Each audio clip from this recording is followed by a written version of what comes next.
It looks like, unless somebody drafts a quarterback in the top 10, we kind of know who's going to be quarterbacking teams. Sam Darnold is going to be quarterbacking in Carolina, we imagine, unless they go out and get a Malik Willis or a Kenny Pickett. But by and large, quarterbacks and coaches, we know who they are. And we thought this morning, who are the 10 best combos, right? Now we have a clear cultural change in the NFL that is indisputable. If you take out the AFC East, which is all defensive coaches, 7 of the 8 remaining conferences were won by offensive coaches. And if Carson Wentz doesn't go down the toilet, it would have been 8 of 8, potentially, with the Colts. So let's look at the top 10 coaches and quarterbacks. 10, the suspension is a big question mark in Cleveland. I'd put Deshaun Watson, Kevin Stefanski, 10. But I don't know this year how much Deshaun Watson plays. Stefanski with a broken down Baker Mayfield is 19-14. That's with bad ownership and a quarterback that was hurt. Coach of the year 2 years ago. Stefanski's on the right side of the ball. They're 10. I would do Derek Carr, Josh McDaniels, 9. Now, you're saying Josh McDaniels failed. He's on the right side of the ball. Okay? I don't know how it'll be. This is a loaded offense. Quarterback, left tackle, running back, slot, tight end, wide receiver. I don't know how long he's going to last. But he's clever. He's learned. He's smart. And his issue was he went all in on Tebow, which submarined his first shot. I go Russell Wilson, Nathaniel Hackett. I don't know if Nathaniel Hackett can coach, but he's on the right side of the ball, like a Zach Taylor in Cincinnati. If you're going to make a mistake, go with an offensive coach. Russell's the only quarterback, 4 straight years, passer rating over 100. Number 7, Kyler Murray, Cliff Kingsbury. 3 straight years, more wins, and better stats. So these guys have clearly come around. Kingsbury just got an extension.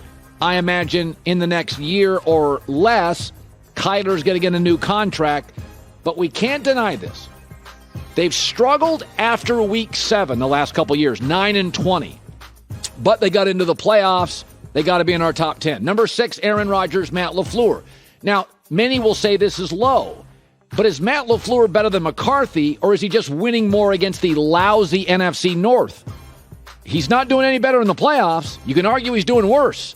So they're good, they're fine, but I think this year it's going to be a much tougher haul because they, at this moment, don't have a number 1 or number 2 receiver. I'd argue I'm not sure they have a number 3.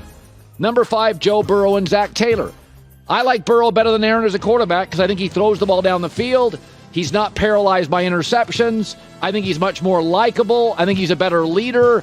And Zach Taylor, do we know that he's worse than Matt LaFleur? I don't. I don't think you get to the Super Bowl with that offensive line if you're not a really good coach. Zach Taylor won playoff games on the road. Matt LaFleur struggling to win them with Aaron Rodgers at home. Number 4, Lamar Jackson, John Harbaugh. Folks, they've won 75% of the games they've been together. Fact. They've won playoff games together. Fact. I know you got questions about Lamar. They fell apart last year. You find me the coach since Lamar entered the league, second highest winning percentage, behind only Mahomes. They win a lot. They're both elite. I put them 4. 3, Josh Allen, Sean McDermott. I thought they were the best team in the league. Before he got there, he got them to the playoffs with Tyrod Taylor. So Sean McDermott took over a mess in Buffalo. 4 of 5 years in the playoffs. Josh Allen, since he entered the league, 31 rushing touchdowns. Nobody else is close. Number 2, McVay and Matt Stafford. Stafford led the NFL in second half quarterback rating, 4th quarter quarterback rating. They have been an absolute home run. Both great emotional intelligence. Stafford's always had a world-class arm. Nobody's ever disputed that. Matt's always been best high school player in the country, best college quarterback coming out, got to the playoffs in that mess in Detroit first 4 years. His issue was, culturally, he couldn't save what was the Titanic in Detroit. These two together are magic. And number 1, Mahomes, Andy Reid.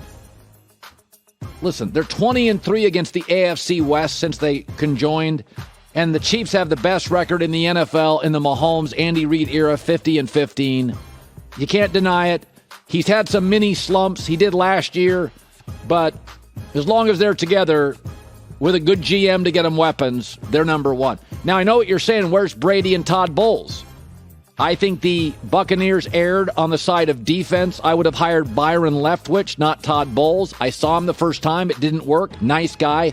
Feels like more of a coordinator to me than head coach. And I felt that years ago when it wasn't as offensively driven as a league. So, and this is going to be, as Joy said earlier, this is Brady's last year. He's still really good, but it's Brady's last year. So, and I know you're saying Carr and McDaniels. Folks, you got to have an offensive coach. Belichick now is struggling. Pete Carroll's man overboard. You got to have offensive coaches. Derek Carr saved the franchise. Total turmoil with Gruden. Mayock. Henry Ruggs. Carr got him into the playoffs in a division with Kansas City and really talented Los Angeles.